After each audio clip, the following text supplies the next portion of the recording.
Why the Federal Reserve cutting interest rates could cause long-term debt rates to soar. What if we told you that the Federal Reserve cutting interest rates could very well result in the interest rates of long-term debt soaring much higher?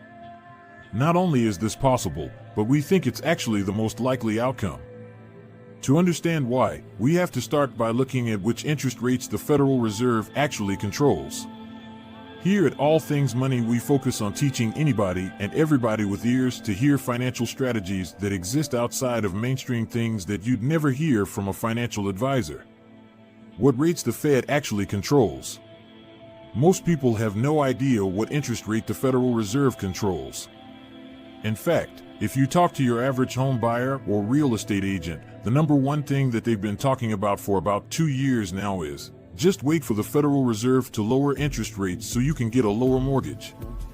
Here's the thing, the Federal Reserve does not control mortgage rates. They don't control any interest rates on debt that is 30 years out, let alone 20, 10, 15, or even 5 years out. They don't even control or directly influence any interest rates on any debt set by the private market whatsoever. They control one thing and one thing only, which is interest rates on cash held by banks at the Federal Reserve overnight. That's it.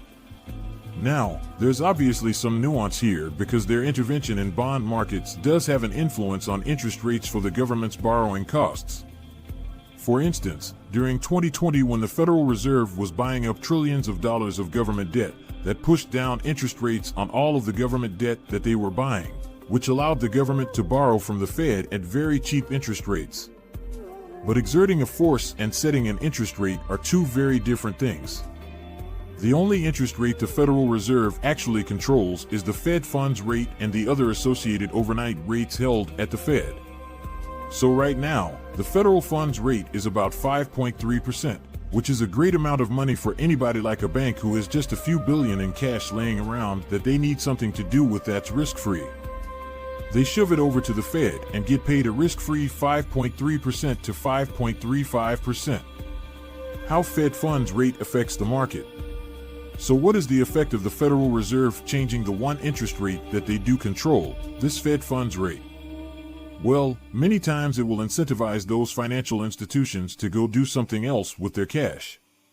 Right now, by keeping interest rates high, the Federal Reserve is directly incentivizing financial institutions to not do anything productive with their cash.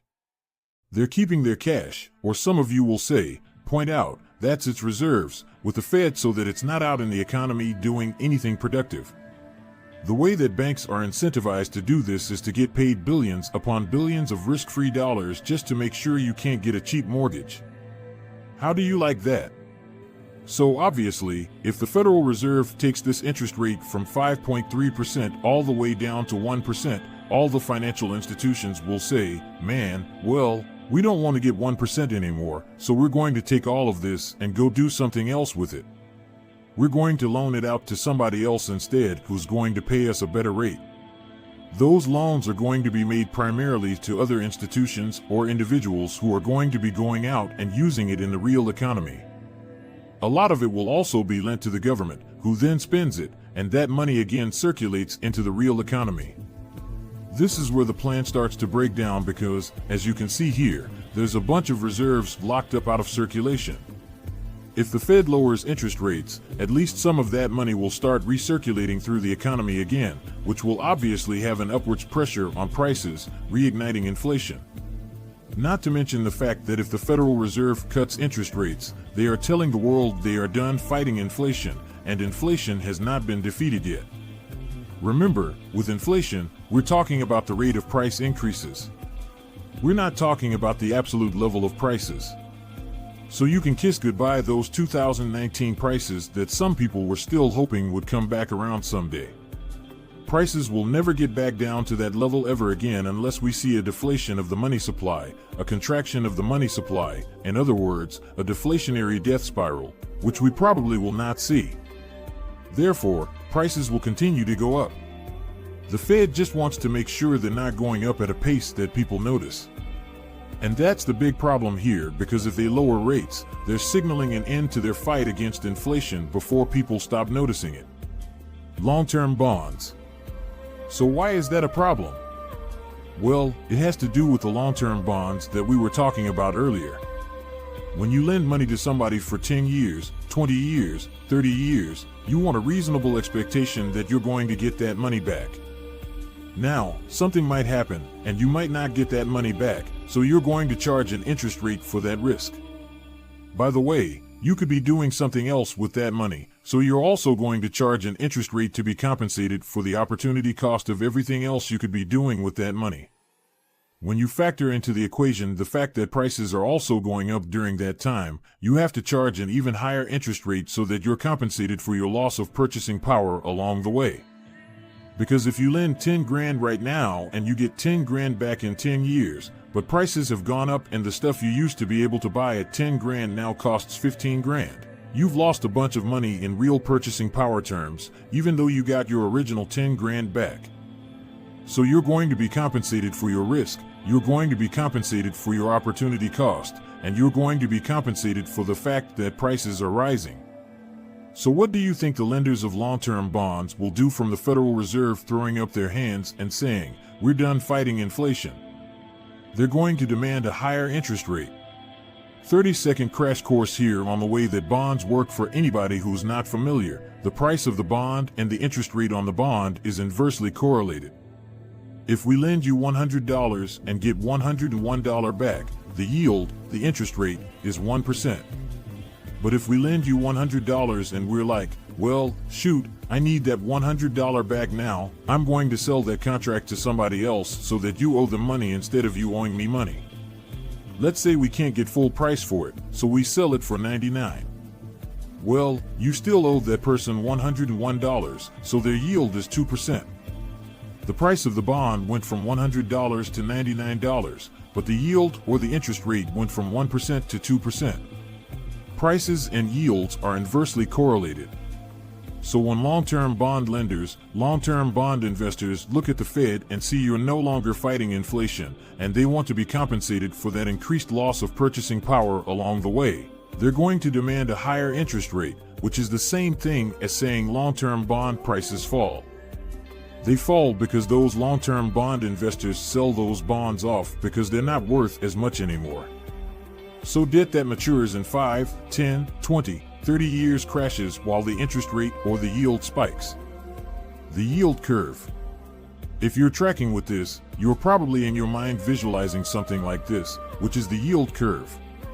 Currently, the yield curve is inverted, which means the debt at the short end of the curve that matures in maybe a couple of weeks or a couple of months is at the highest interest rate, and the longer you go out in time, the lower the interest rate gets. This is abnormal and rarely, if ever, happens in a free market and always signals a coming recession.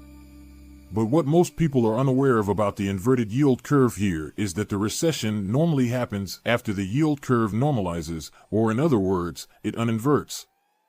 Once you see the yield curve go back to normal, the countdown to the recession begins.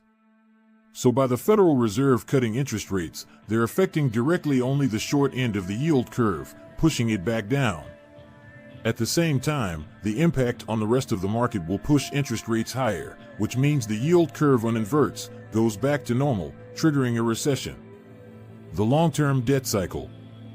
In case you're brand new to the channel, we've made a ton of videos about this, but we are in a long-term debt cycle here that so far has been about 40 years for every phase of the cycle. From 1940 through 1980, both interest rates and inflation were rising for about 40 years. They peaked out in about 1980 after the big boom of the 70s, going out with a bang there from gold. For the next 40 years from there, interest rates and inflation both fell for 40 years. They bottomed out in 2020. We have turned that corner again with inflation and interest rates both headed higher for the new phase of the long-term debt cycle. And this right here that we're seeing play out is part of that flywheel that will keep interest rates and inflation headed higher for the long term. The Federal Reserve lowering interest rates right now is pushing cash out into the economy. The Fed is surrendering their fight against inflation. This is going to drive prices higher. When prices go high, interest rates on all other debt go higher to compensate. The only way to stop that spiral is for the Fed to step in and buy some of those bonds that are getting sold off, which again only increases the amount of money going into circulation, driving up prices, making the problem worse. These short-term moves by the Fed to cut interest rates are not indicative of the long-term cycle changing. There's volatility on the way, but we are in a higher interest rate for longer stage. As always, do not forget to like and subscribe to our channel, All Things Money, to see more content like this.